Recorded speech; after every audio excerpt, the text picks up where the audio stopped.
열왕기하 5장 8절로 14절까지 말씀입니다. 하나님의 사람 엘리사가 이스라엘 왕이 자기의 옷을 찢었다 함을 듣고 왕에게 보내 이르되 왕이 어찌하여 옷을 찢었나이까? 그 사람을 내게로 오게 하소서. 그가 이스라엘 중에 선지자가 있는 줄을 알리이다 하니라.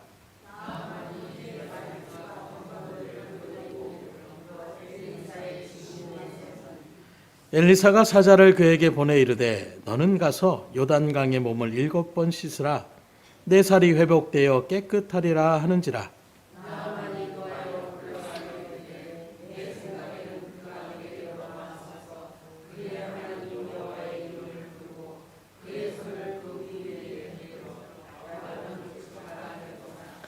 다메섹강 아바나와 바르발은 이스라엘 모든 강물보다 낫지 아니하냐? 내가 거기서 몸을 씻으면 깨끗하게 되지 아니하랴 하고 몸을 돌려 분노하여 떠나니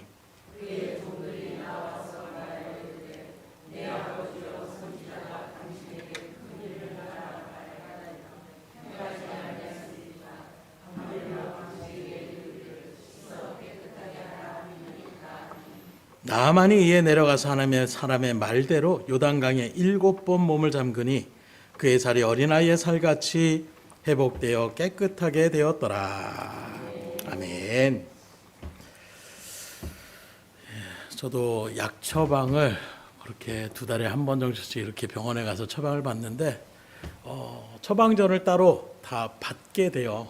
그래서 어떤 병이 있고 그래서 어떤 일들 가운데 이런 약들을 약국에서 줘라 하는 어떤 처방전을 갖다가 그래서 그 처방전이 예전에 그냥 뭐 내 몸 상태를 내가 대충 알아가지고 뭐 약 주세요 이렇게 하면 막 주는, 물론 감기약이나 종합감기약 이런 것들은 줄 때가 있는데 아시는 것처럼 요즘은 의사의 처방전이 없으면 아예 약 자체를 구입할 수가 없는 그런 일들 가운데 있어요. 그래서 우리 김 사장님 말한 것처럼 저도 가면 별 그런 거 없습니다. 그래서 혈압이 있으니까 혈압만 이렇게 체크하고 최근에는 또 바깥에서 또 혈압 체크하고 들어가서 또 다시 한번 체크하고 이렇게 했는데 아예 바깥에서 체크한 그 쪽지만 갖고 그냥 주면 그러면 그냥 처방해 준다고 이렇게 얘기를 하시더라고요. 그래서 줬더니 이제 그런 일들 가운데 뭐 괜찮네요 하면서 이제 약을 갖다가 2달치를 갖다가 이렇게 좀 처방할 수 있도록 말씀을 드려서 그렇게 처방을 받는데 마찬가지입니다. 의사가 하는 일이 없는 것처럼 보여도 나름대로 앞에 컴퓨터는 다 있더라고요. 컴퓨터로 그 전에 이제 혈액 검사를 갖다가 또 했었는데 쭉 얘기를 또 해주시는 거예요. 뭐 혈액을 했는데 뭐 별 이상은 없고 또 혈당 쪽에 조금 혈당이 좀 높으니까 조심해야 되고 살을 빼십시오라고 이런 얘기들을 해주시더라고요. 다른 건 없더라고요. 근데 옆에서 이야기를 할 때에 제가 어르신들이 꼭 병원에 입원을 하거나 수술을 받으면 항상 강조하는 게 있어요. 왜 강조하냐면 어르신들은 꼭 연세가 이렇게 이르면 경험도 많고 들은 것도 많으셔서 고집이 보통이 아니십니다. 특별히 의사에 대한 이런 이야기를 우리 김 지사님보다 더 믿어요. 내 증상은 내가 알아요. 의사는 그냥 나에게 약이나 처분해주고 내가 필요한 거 그냥 주는 그런 존재로 여기는 일들 속에서 의사가 이렇게 저렇게 얘기를 하면 들은 척도 하지 않습니다. 그러면 병이 도질 수도 있고 금방 나은 일들도 오랫동안 또 고생할 수도 있는 거여서 항상 어르신들이 이렇게 병원에 입원을 하고 수술하면 항상 강조하는 것이 다른 말씀하지 말고 하나님이 이렇게 인도하시고 고쳐주셨으니까 의사가 하나님이라고 생각하시고 꼭 의사 말하는 대로 운동하라면 운동하시고 쉬라면 쉬시고 그래도 불편해가지고 충분히 걸을 수 있어요. 절대 그러시면 안 된다고 항상 그렇게 강조를 해요. 그렇게 말씀을 드려도 또 듣다 보면 안 듣는 것처럼 그렇게 또 하시는 분들이 있는데 처방대로 나아가는 게 그게 병을 낫는 가장 큰 지름길이에요. 물론 엉터리 의사나 뭐 이런 어떤 실수들도 분명히 있지만 그건 어쩌다가 나타나는 것이고 기본적인 일들은 그 의사를 믿는 일들 가운데 그래서 우리는 특별히 더 큰 믿음으로 그 뒤에 역사하시는 하나님의 손길을 의지하며 기도하며 나가니 그 마음 가운데서 그래서 의사를 좋은 의사를 붙여주시고 또 간호사를 또 여러 가지 일들 가운데 하나님께서 실수 없이 그 일들 가운데 일어나려는 기도 가운데 우리가 나아간다라면 그분이 얘기하시는 일들에 대해서 그대로 따르는 것이 그게 가장 어떤 우리의 몸을 금방 회복할 수 있는 지름길이라고 저는 생각을 해요.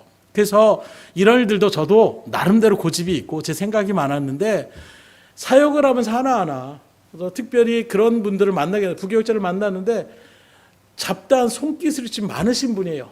제가 전도사 때 부목사님으로 이제 계셨던 분인데 무슨 물건이 있으면 어디다 이렇게 맡기는 게 아니라 자기가 먼저 그걸 다 뜯어가지고 나름대로 고쳐가지고 쓰시는 거, 그리고 되게 뿌듯해 하세요. 그런데 그런 일들 가운데서 때로는 막 태워먹고 완전히 망가뜨리고 이런 일들이 자꾸 눈에 보이시는 거예요. 그래서 그런 모습에서 깜짝 놀랐어요. 갑자기 사무실에서 팍팍팍 소리가 나더니 불이 확 나가지고 후다닥하고 뛰어오면 왜 그러세요? 그랬더니 그것도 한다고 전기를 갖다가 또 어디서 구해가지고 인두로 갖다가 그걸 막 지지다가 불이 갑자기 이제 확 나가지고 문제가 생기는. 그래서 제가 항상 얘기할 때에 전문가한테 맡기십시오. 그래서 내가 할 때는 그게 몇 시간 걸리는데 전문가한테 맡기면 금방이에요. 진단이 금방 나옵니다. 자동차도 마찬가지예요. 문제가 있어서 왜 그런지 모르면 금방 가면 그 정비사들은 여기저기 보고 이거 지금 문제가 이것입니다라고 진단을 금방 하는 그런 부분들을 우리가 바라보는 거예요. 근데 시대가 하도 그런 일들을 속이는 일들이 많이 있으니까 우리가 자꾸 믿지 못하고 불안해서 그렇게 나가면 그러면 정말로 우리 일들 가운데서 모든 일들이 참 힘들어질 수밖에 없는 거예요. 길게 말씀드렸지만 왜 이런 말씀을 드리냐면 하나님이 우리를 아시는데 우리보다 우리를 더 잘하신다고 말씀하고 있어요. 그리고 출애굽기 15장 20절에 보면 하나님 뭐라고 하느냐, 나는 너희를 치료하는 여호와다, 여호와라 라파의 하나님이라는 것을 분명하게 지칭하고 있습니다. 그래서 우리를 창조하시고 인도하시고 보호하신 하나님이 우리의 모든 신체를 우리보다도 더 잘 알고 계세요. 지금도 의학이 굉장히 많이 발달됐지만 여전히 하나님의 그 오묘하신 그 섭리의 일들을 다 우리의 과학과 의학으로 깨닫지 못하는 것을 바라볼 수가 있는 것입니다. 그래서 가끔씩 기적 같은 놀라운 일들을 또한 우리에게 들려주시는 거예요. 의학적으로는 이해할 수 없는, 이건 고칠 수 없는 이런 부분들도 하나님이 우리의 치료자가 되시고 간섭하시고 치유하실 때에 역사하실 수 있고 고치실 수 있음을 믿으시기를 주님으로 축원합니다. 그런 일들 가운데 하나님이 처방전을 주신다라는 거예요. 물론 처방전을 주시지 않고 하나님의 역사의 강건의 치유의 손길로 고쳐질 때도 있지만 때로 하나님의 말씀 가운데 바라보게 되면 그런 모습들을 알려주시는 것을 바라볼 수가 있는데 오늘 본문의 말씀도 우리가 잘 아는 아람 군대 장관이었던 나하만의 치유의 역사를 지금 이야기하고 있는데 이 나하만이 자기 마음대로 하는 거 아니에요. 하나님이 하나님의 사자였던 선지자 그 엘리사가 처방한 대로 그 처방대로 행했을 때에 깨끗함의 치유의 역사를 나타냈음을 이야기하고 있는 것입니다. 어떤 역사입니까?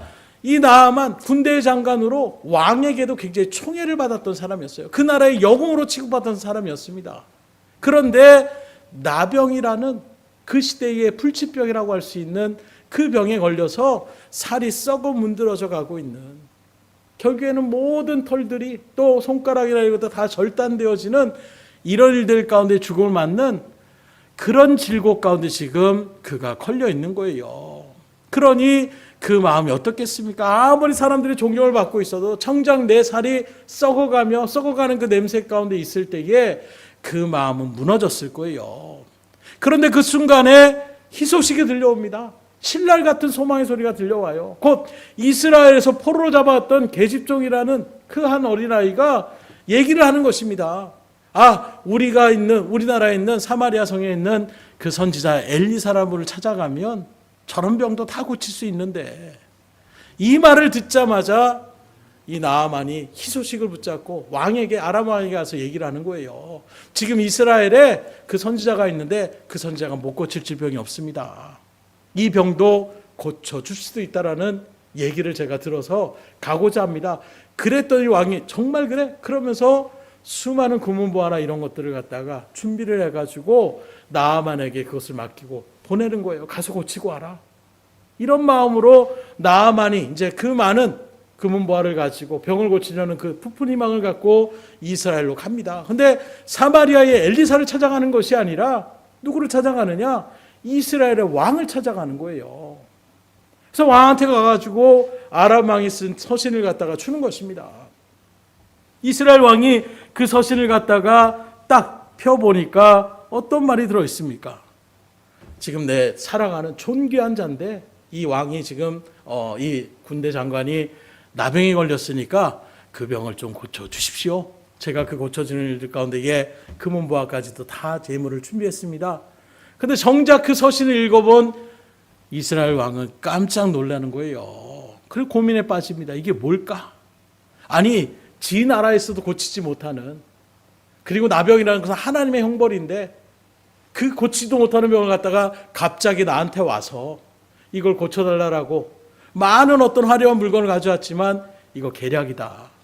이걸로 해가지고 나한테 우리나라를 책 잡아가지고 전쟁을 일으켜서 지금 침범하려고 이런 일들을 벌였구나 하고 옷을 찢으면서, 왜냐하면 싸웠을 때의 아람이라는 그 나라에 이스라엘은 정말로 빈약한 그런 국력밖에 되지가 않는 거예요. 그러니 이제 우리나라는 큰일 났다. 그러면서 옷을 찢고 괴로워하고 있는 것입니다. 그런데 바로 그때에 엘리사가 사람을 보내서 얘기하는 거예요. 왜 옷을 찢고 슬퍼하냐는 것입니다. 나한테 보내라는 거예요. 지금 내가 그 사람을, 또 하나님의 계획 가운데서 이 모든 일들이 이루실 것을 엘리사는 다 알고 있었습니다. 그러나 왕은 그 일들을 알지 못했어요. 자기가 모르는 일들 가운데에 그 문제가 갖고 나오니까 어떻게 합니까? 내가 해결할 수 없는 것을 가져나왔으니 옷을 찢고 울고불며 일들 가운데에 슬퍼할 수밖에 없는 거예요. 오늘도 마찬가지입니다. 하나님이 우리 가운데 놓여졌던 그 많은 어떤 문제와 고민거리들을 내 능력과 내 고민으로 해결하려고 하면 우리도 옷을 찢어야 돼요. 괴로워해야 됩니다. 이거 어떻게 해야 되지? 발등에 불을 어떻게 끌까? 고민할 수밖에 없는 거예요. 그러나 그 모든 것을 능력에 하나님께 맡긴다라면 우리는 쓸데없는 고민을 할 수밖에 없는 거예요. 엘리사 입장에서는 고민거리도 아닙니다. 왜요? 하나님의 입장 엘리사에서는 문제가 되지 않는 거예요. 그러나 하나님의 능력을 의지하지 않았던 이스라엘 왕은 문제가 될 수밖에 없는 거예요. 오늘 우리는 뭐가 지금 나한테 문제입니까?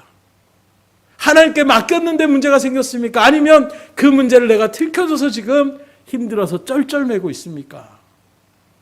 하나님 앞에 온전히 맡길 수 있기를 주님으로 축원합니다.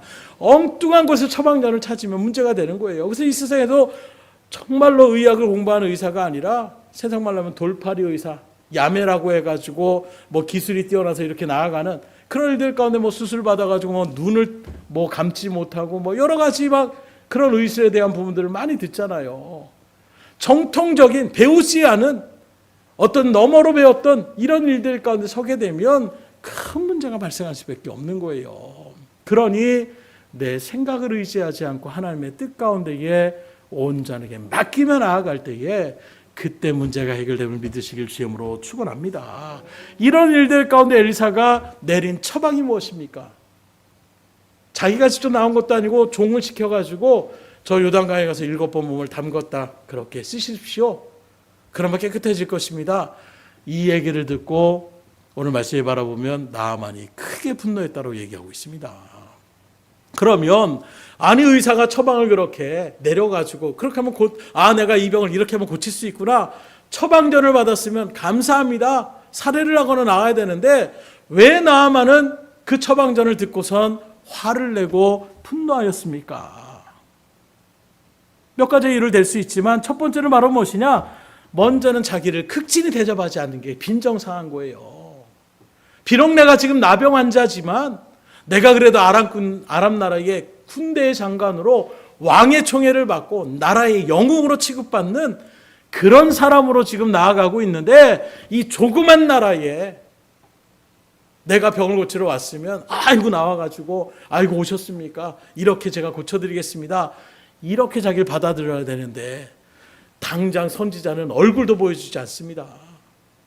쉽게 말하면 우리가 의사한테 처방을 받으러 갔는데 간호원이 와가지고 그냥 저렇게 하시면 됩니다. 이렇게 하면 빈정상하실 분 많이 있으실 거예요. 내가 지금 의사한테 지금 처방 받으려고 했는데 의사가 바쁘다고 만나주지 않고 딴 사람한테 그렇게 얘기를 한다면 내가 꼭 의사 받아야 된다고. 왜요? 더 신뢰감 있는 사람한테 듣고 싶어 하는 거예요. 근데 지금 마치 나아만에게는 그런 입장인 것입니다. 아니, 내가 강대국에서 지금 약속을 이겨낸 이스라엘에 와서 그 한나 선지자가 나를 고쳐주시다는 그 일만에 소망을 받고 고칠 수 있을지 없을지도 모릅니다.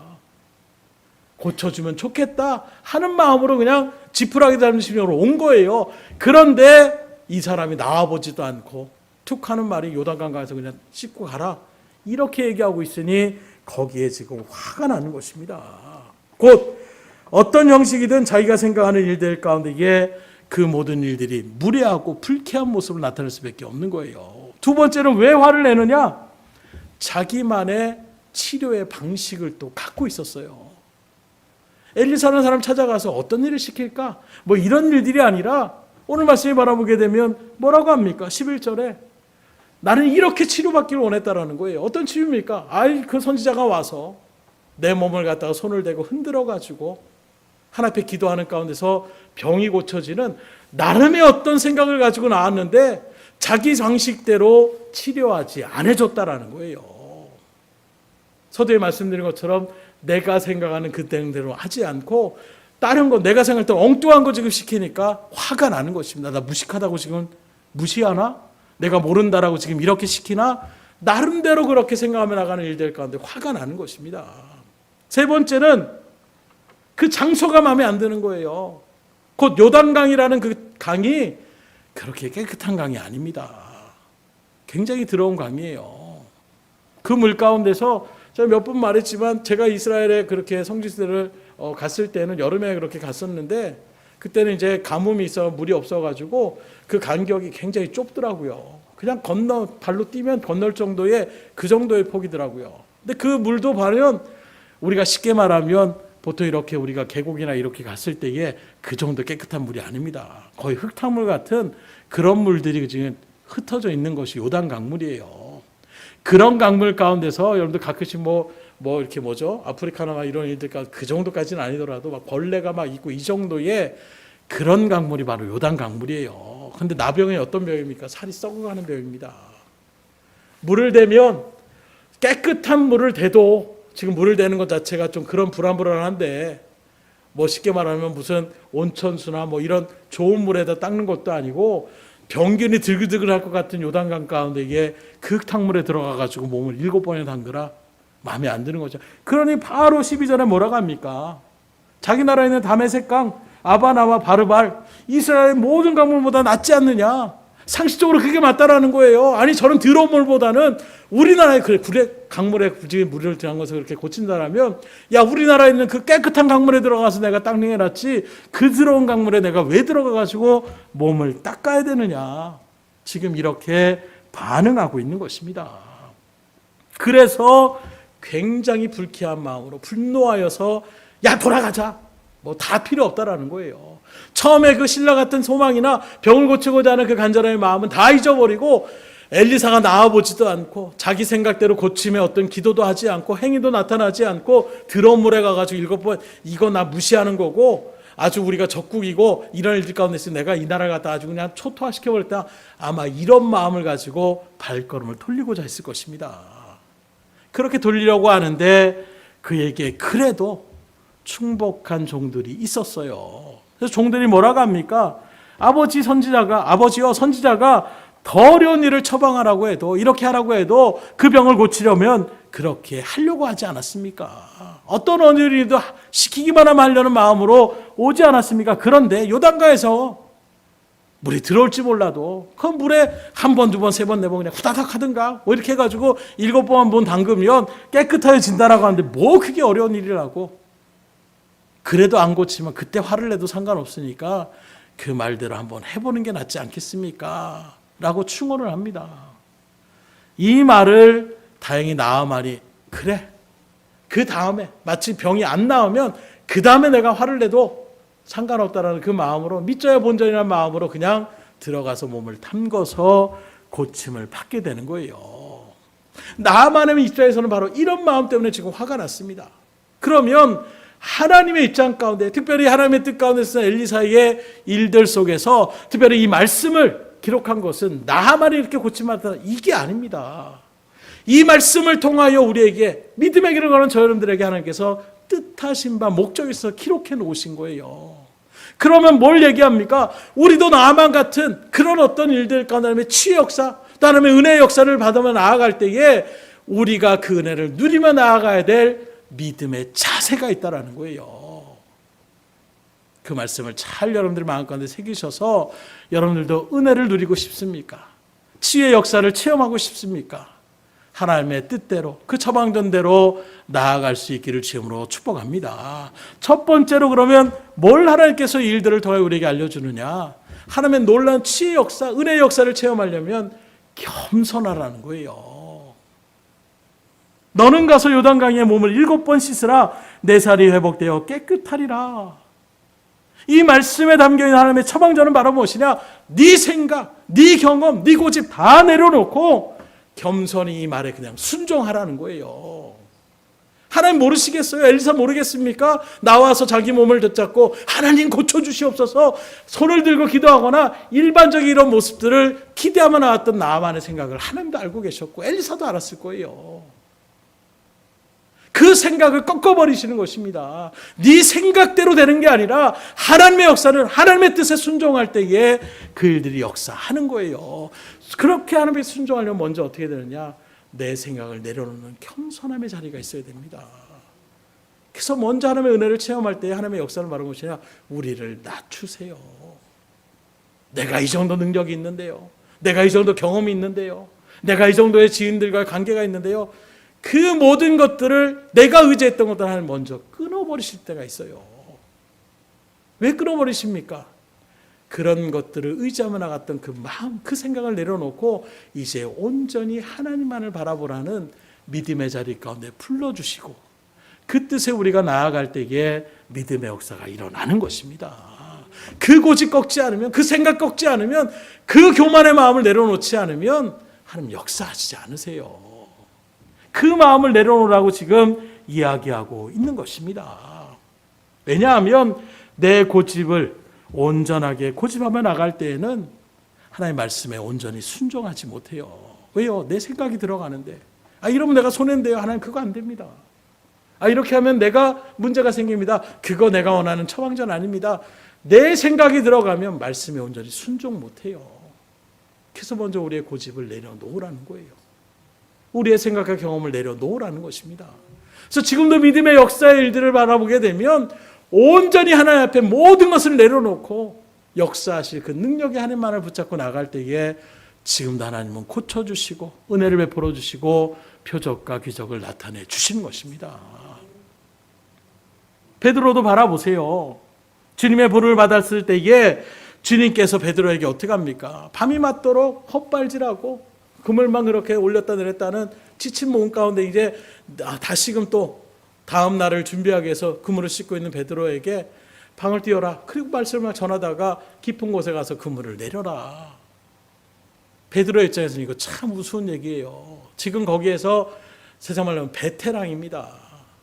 자기의 정말로 거기서 삶을 어떻게 영위하며 나가는 모든 일들을 잔뼈가 굵었던 베드로의 입장 가운데서 나사렛 출신의 그것도 목수 그 예수님 뭔가 말씀하는데 권위는 있는 것 같은데 그 일들 가운데서 무슨 뱃사람이나 이런 것들을 전혀 찾아볼 수 없는 그 예수님께서 깊은 데로 가서 그물을 던지라.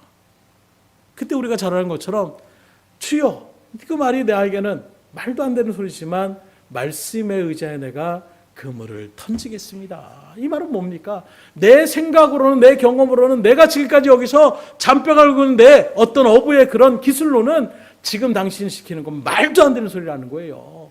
이거 건져봐야 아무 일도 일어나지 않고 아이고 그물 한번 또 씻어야 되겠구나 이 생각하면서 베드로의 마음은 물고기 잡으려는 마음이 없었어요. 그냥 당신의 말하는 것이 너무 좀 권위가 있어 보이니까 그냥 말씀을 이제 던지면 던지겠는데 물고기 잡을 생각은 하들락 마십시오 하는 마음으로 지금 그물을 던졌다라는 거예요. 그런데 하나님의 일들 가운데 겸손히 순종했더니 어떻게 합니까? 그물이 찢어질 정도로 그렇게 물고기가 잡혔다라고 이야기하고 있는 것입니다. 그러니 여러분들도 내 생각을 앞서지 마시고 내 고집을 내 경험을 앞서지 마시고 하나님의 말씀에 처방전이 내려오면 그대로 겸손히 말씀 앞에 순종할 수 있기를 주님으로 축원합니다. 그래서 사도 바울은 뭐라고 합니까? 내가 이 세상에서 어떤 지식이나 재물이나 그 모든 세상의 것들은 뭘로 여긴다고요? 배설물로 여긴다라고 얘기하고 있는 거예요.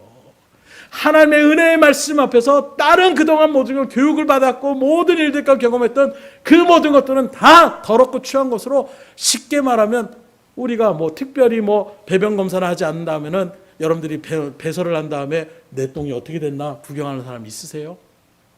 더러운 것을 보지 않으려고 하는 것이 기본적으로 우리의 모습이지 않습니까? 그만큼 지금 바울이 이렇게 강력하게 얘기하는 것은 내가 세상으로 의지하고 경험했던 모든 것들은 하나님의 말씀, 그 하나님의 능력 앞에서 아무것도 아니기 때문에 거기에 마음 쏟지 않겠다라는 거예요. 철저하게 내 생각, 하나님 내 생각이 이런데요, 주장하지 않겠다라는 것입니다. 무조건 하나님의 말씀이 옳습니다. 무조건 하나님의 뜻대로 나아가겠습니다. 이것이 바울의 고백인 것입니다. 믿음의 신앙의 일들 가운데 이렇게 하나님 앞에 겸손함으로 주의 말씀을 받아들일 수 있기를 주님으로 축복합니다. 근데 아직도 내 고집 가운데에서 가지고 하나님의 말씀은 뭐 그런지 몰라도, 하나님의 뜻은 그런지 몰라도, 아이고 제가 생각할 때 그거 아닙니다. 이렇게 반응하는 분들이 의외로 많이 계시더라고요. 하나님의 말씀이 그래요? 아 그럼 제가 고쳐야죠. 이렇게 반응하면 하나님 얼마나 역사하시고 기뻐하시겠어요. 근데 말씀은 내가 아는데 제 고집이 있고요, 제 삶이 있고요, 그건 못 고칩니다. 아 그거 어떻게 하겠다는 거예요. 쉽게 말하면 복을, 나는 하나님이 복을 줘도 그냥 뱉어버리겠다라는 거예요.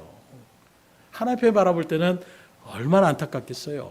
목회자 입장에서도 얼마나 그것이 안타까운데, 아니 그거 하면 하나님의 복을 받으시고 누릴 수 있는데 그거 그래도 나는 그래서 원래 그렇기 때문에 못한다. 이것만큼 무지하고 어리석은 말씀이 어디 있겠습니까? 제발 하나님의 말씀이 그렇다라면 순종할 수 있기를 주님으로 축원합니다. 그래서 왜 겸손해야 되느냐? 두 번째, 하나님의 처방전의 그 의미는 순종의 길로 나아가기 위해서 겸손하라는 거예요. 그래서 순종이 중요한 것입니다. 이에 내려가서 하나님의 사람의 말대로 요단강에 7번 몸을 참으니 14절에 그렇게 말씀하고 있어요.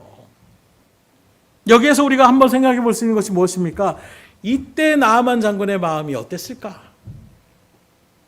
정말 거기에 들어갔다가 나오면 몸이 깨끗하여 나아질 거라고 확신해서 들어갔을까? 이 앞전에 여러 가지 상황들을 바라보게 되면 그런 마음이 한 1% 정도 있을까요? 나머지 90%는 빨리 7번 한 다음에 안 고쳐졌지? 니네 이제 끝장이야. 아마 이 마음이 그 마음 가운데 더 많이 있었을 거예요.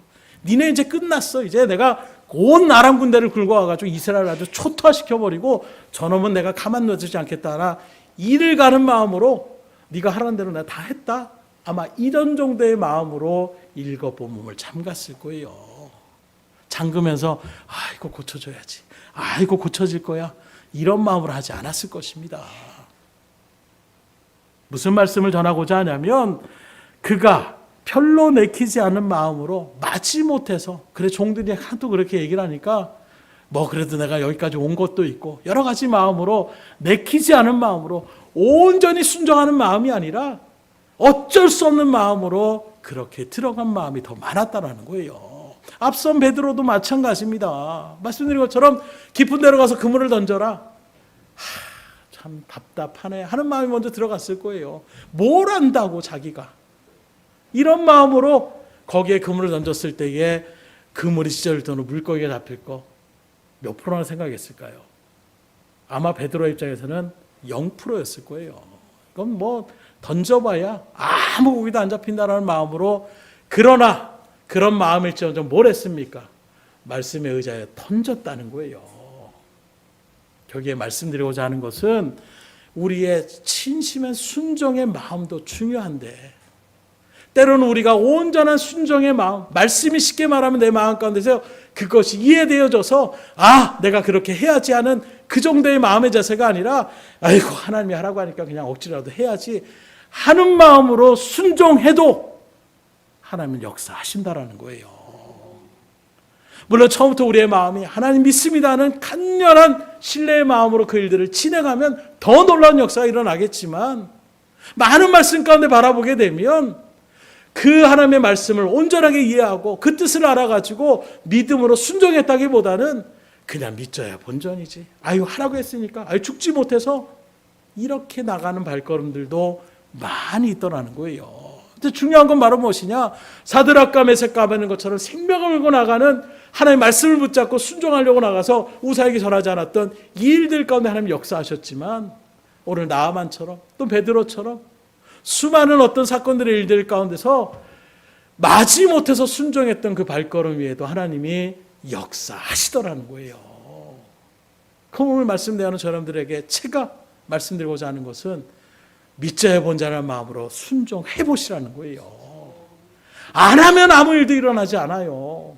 그러나 아이고 그래 내 마음 내려놓고 내 생각도 고집도 내려놓고 그래 하나님 말씀이 그렇고 하니까 하라고 했으니까 그냥 합니다. 억지로 하지만 하나님 기쁜 마음으로 어쨌든 하고 싶습니다. 어쨌든 기쁜 마음이 생기지 않아도 그냥 하는 거예요. 그럼 역사하시더라고요. 저도 그것을 체험케 하여 주시더라고요.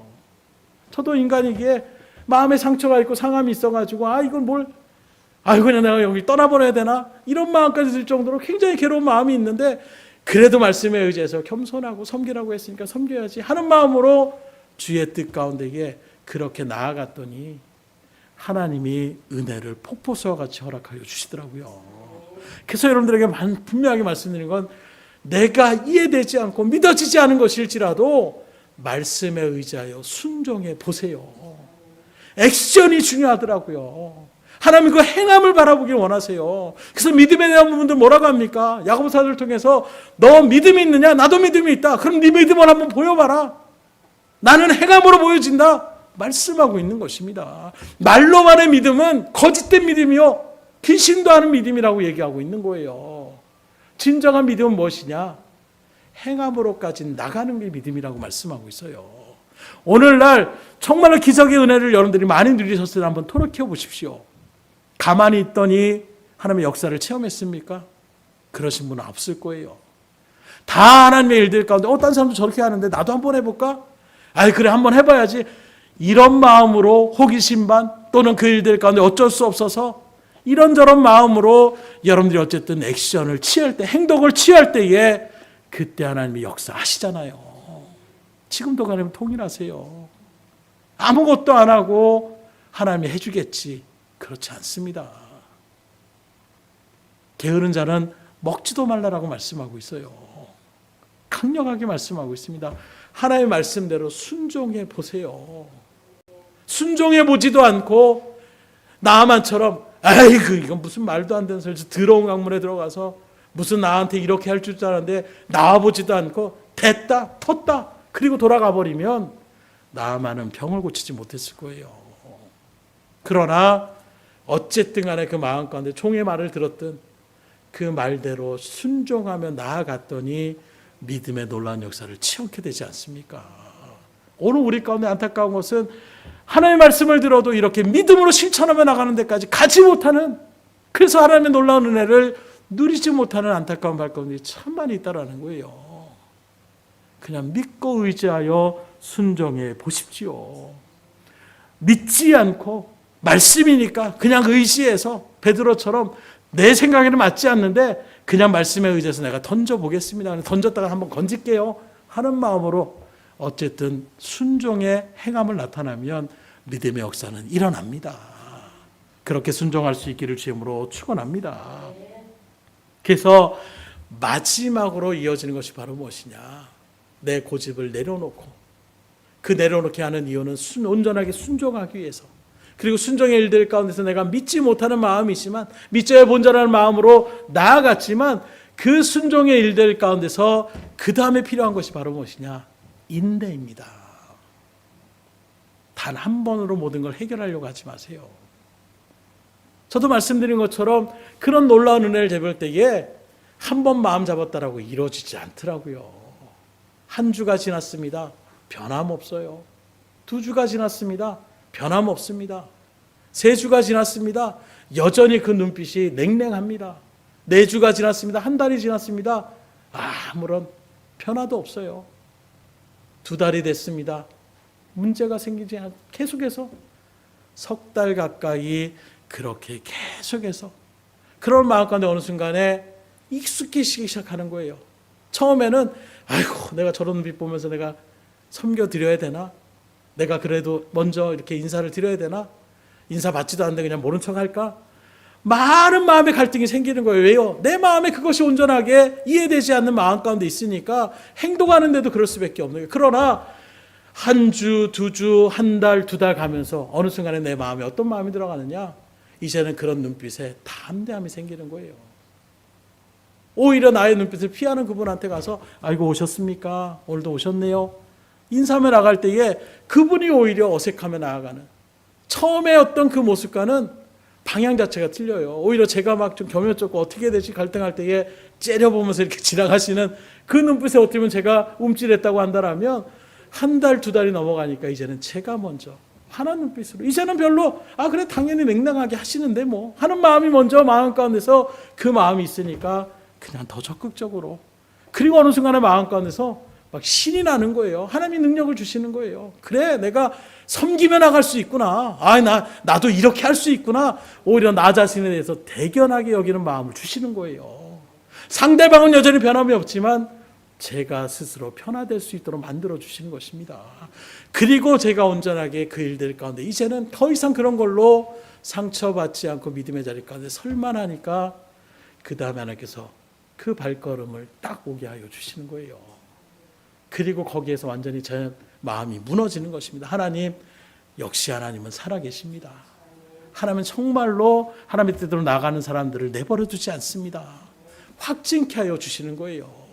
아마 그냥 뭐 한 번, 두 번 그렇게 했을 때 변하게 되면 그냥 웃는 얼굴에 침 못 뺀다고 웃으면서 나가면 다 되는 거예요. 아마 제 설교의 방향이 여러분들 기분 나빠하는 사람이 그냥 웃으면서 그냥 대보세요. 그러면 마음 풀려져요. 아마 이 정도로 말씀을 전했을 거예요.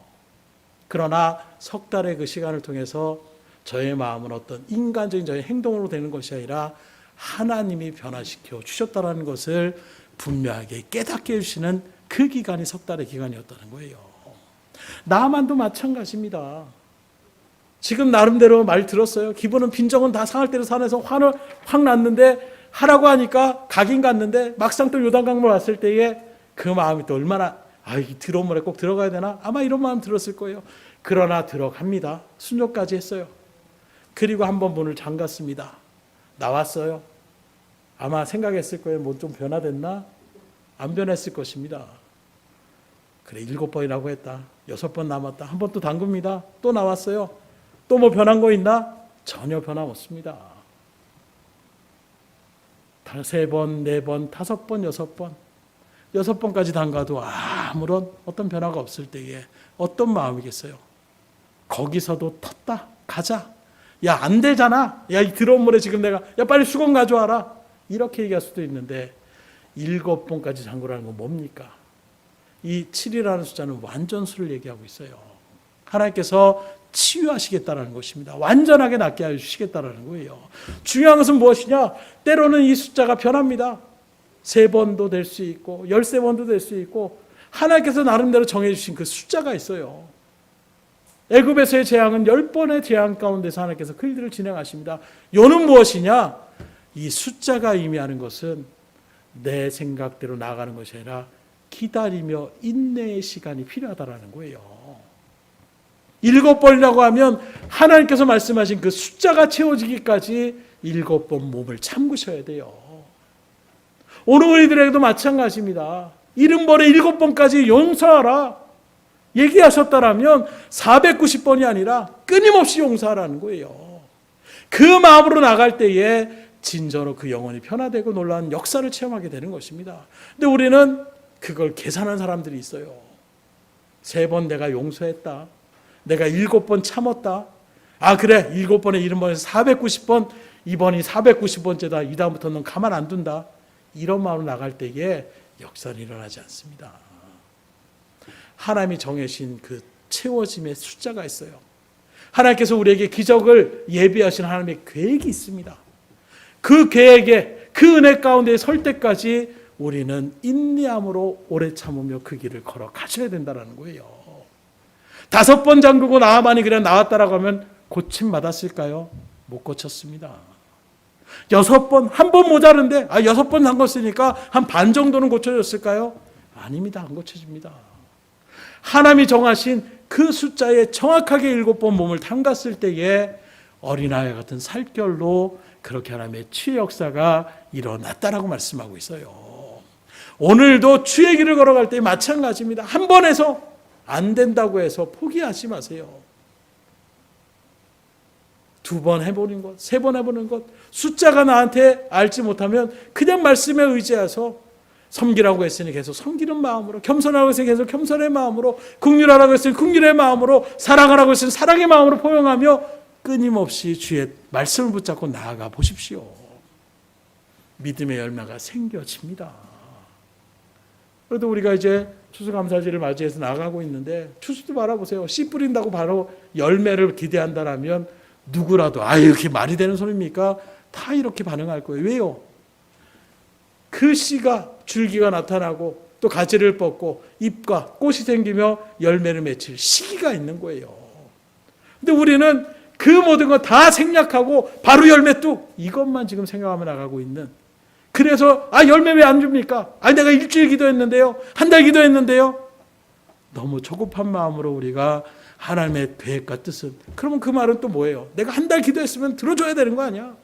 내가 일주일 금식해서 하나님 앞에 기도했으면 들어주셔야죠. 누구 생각이에요? 나만의 생각입니다. 난 이렇게 해줄 줄 알았는데 사자가 나와서 해야지.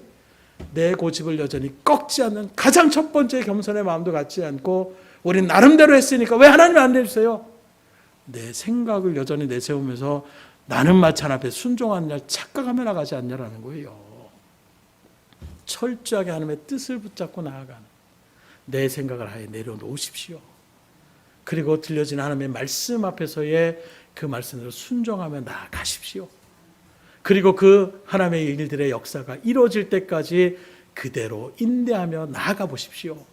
반드시 때가 되면 하나님이 역사하여 주십니다. 이게 믿음의 역사예요. 말씀을 드립니다. 오늘 이 시간에도 하나님의 치유의 역사, 또 문제 해결의 역사, 축복의 역사를 바라시는 여러분들이 많이 계실 거예요. 그렇다면 여러분들도 오늘 나만처럼 하나님의 처방전을 받아서 그 처방전대로 나아갈 수 있기를 주님으로 축원합니다. 그렇게 하나님의 말씀 앞에서 내가 온전히 겸손하며 또 순종의 자세로 인내의 자세를 가짐으로 나아갈 때에 놀라운 하나님의 치유의 역사, 문제 해결의 역사, 축복의 역사를 체험하시고 믿음으로 더욱더 하나님께 영광 돌리며 나아갈 수 있는 복된 발걸음이 다 될 수 있기를 주님으로 축복합니다. 기도하겠습니다. 하나님 감사합니다.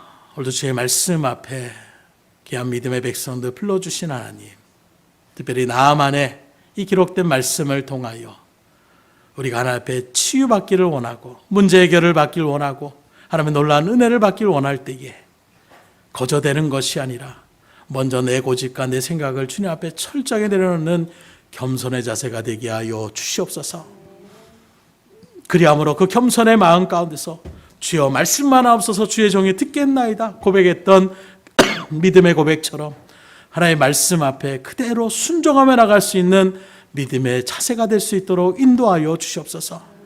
그렇게 순종하며 나아갈 때에 단 한 번의 어떤 결과로 우리가 바라보는 것이 아니라 한 번의 일들 가운데 하나님이 역사하시든, 두 번째 역사하시든, 세 번째 역사하시든, 7번째 역사하시든 하나님이 역사하실 때까지 그 약속의 하나님의 뜻과 말씀을 붙잡고 인내하며 결실의 일들을 맛보며 나아갈 수 있도록 인도하여 주시옵소서.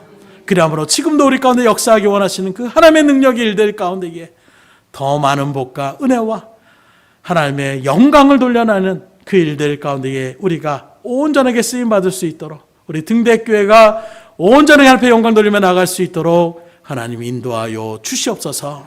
모든 것을 주님 앞에 의탁드리오며 예수의 손 받들어 기도드렸사옵나이다. 아멘.